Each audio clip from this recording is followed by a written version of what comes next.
जो हमारे विरोधी हैं वो क्या कर रहे हैं।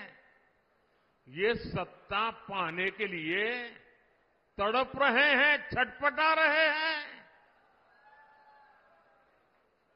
मैं देश का पहला चुनाव देख रहा हूं जहां विपक्ष जीत का दावा नहीं कर रहा है।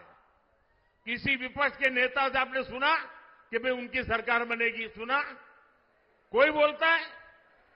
बल्कि विपक्ष सिर्फ इसलिए चुनाव लड़ रहा है ताकि भाजपा की सीटें 370 से कम की जा सके और एनडीए की 400 से कम की जा सके, इसके लिए लड़ाई लड़ रहा है। आज सपा की स्थिति यह है कि यहां हर घंटे उसे अपने उम्मीदवार बदलने पड़ रहे हैं। ये लोग उम्मीदवारों तक का फैसला नहीं पा रहे। और कांग्रेस की स्थिति तो और विचित्र है। कांग्रेस को तो उम्मीदवार ही नहीं मिल रहे।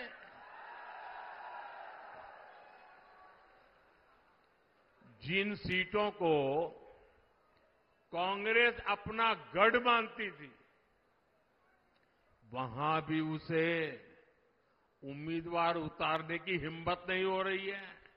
मैंने तो देखा कुछ जगह पे जिसको उन्होंने उम्मीदवार घोषित कर दिया, टिकट दे दिया, उसने दूसरे दिन वो इस्तीफा दे दिया।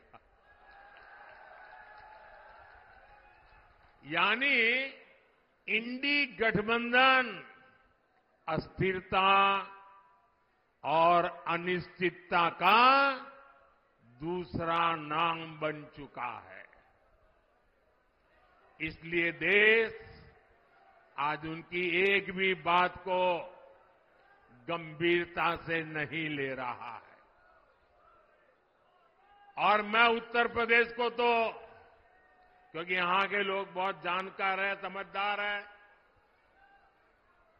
आपको याद होगा पुराना, यहां उत्तर प्रदेश में 2 लड़कों की जो फिल्म पिछली बार फ्लॉप हो चुकी है, उस 2 लड़कों की फिल्म को इन लोगों ने फिर से रिलीज किया है।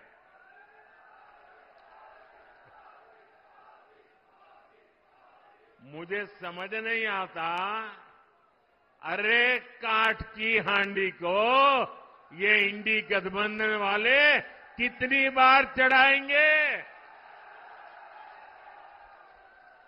साथियों, कभी जिस कांग्रेस ने आजादी की लड़ाई लड़ी थी और कैसे बड़े बड़े दिग्गज कांग्रेस के साथ जुड़े हुए थे, महात्मा गांधी का नाम जुड़ा हुआ था, लेकिन आज देश एक स्वर से कह रहा है, आजादी की लड़ाई लड़ने वाली वो कांग्रेस तो दशकों पहले ही समाप्त हो चुकी है। अब जो कांग्रेस बची है उसके पास ना देश हित में नीतियां हैं और ना ही राष्ट्र निर्माण का विजन। आपने देखा होगा कल कांग्रेस ने जिस तरह का घोषणा पत्र जारी किया है, उससे साबित हो गया है कि आज की कांग्रेस आज के भारत की आशाओं, आकांक्षाओं से पूरी तरह कट चुकी है। कांग्रेस के घोषणा पत्र में वही सोच झलकती है जो सोच आजादी के आंदोलन के समय मुस्लिम लीग में थी। कांग्रेस के घोषणा पत्र में पूरी तरह मुस्लिम लीग की छाप है और इस मुस्लिम लीग वाले घोषणा पत्र में जो कुछ हिस्सा बचा खुचा रह गया, उसमें वामपंथी पूरी तरह हावी हो चुके हैं। कुल मिलाकर कांग्रेस इसमें दूर दूर तक नहीं दिखाई देती है। ऐसी कांग्रेस 21वीं सदी में भारत को आगे नहीं बढ़ा सकती। साथियों, आपने मेरा काम देखा है। हर पल देश के नाम, और मैं आपको कहता हूं 24/7 फॉर 2047।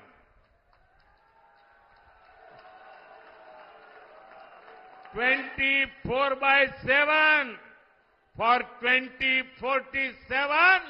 ये मोदी हर पल आपके नाम, हर पल देश के नाम।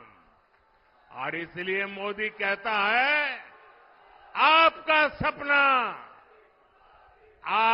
सपना मोदी का संकल्प है। मैं अगर भ्रष्टाचार पर आज कड़ा प्रहार कर रहा हूं तो ये आपके बेहतर भविष्य के लिए ही है। भ्रष्टाचारी गरीब के सपनों को तोड़ते हैं, आपको लूटते हैं, आपके अधिकारों को लूटते हैं, आपको आगे बढ़ने से रोकते हैं। अगर आपका बेटा या बेटी नौकरी के लिए योग्य है, लेकिन भ्रष्टाचार करके किसी और को नौकरी दे दी जाए तो आपके बेटे बेटी का भविष्य क्या होगा। और इसलिए मैं आपके बेटे बेटी के भविष्य को बचाने के लिए इतनी गालियां खा रहा हूं, इतनी लड़ाई लड़ रहा हूं।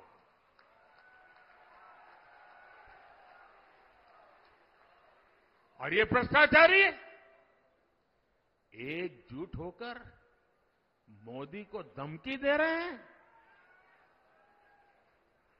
मेरे देशवासियों, आपके सामने चित्र साफ है। हम हैं जिसका मिशन है भ्रष्टाचार हटाओ, और वो है उनका कमीशन कहता है भ्रष्टाचारी बचाओ। लेकिन मेरे प्यारे देशवासियों, ये मोदी है, पीछे हटने वाला नहीं है।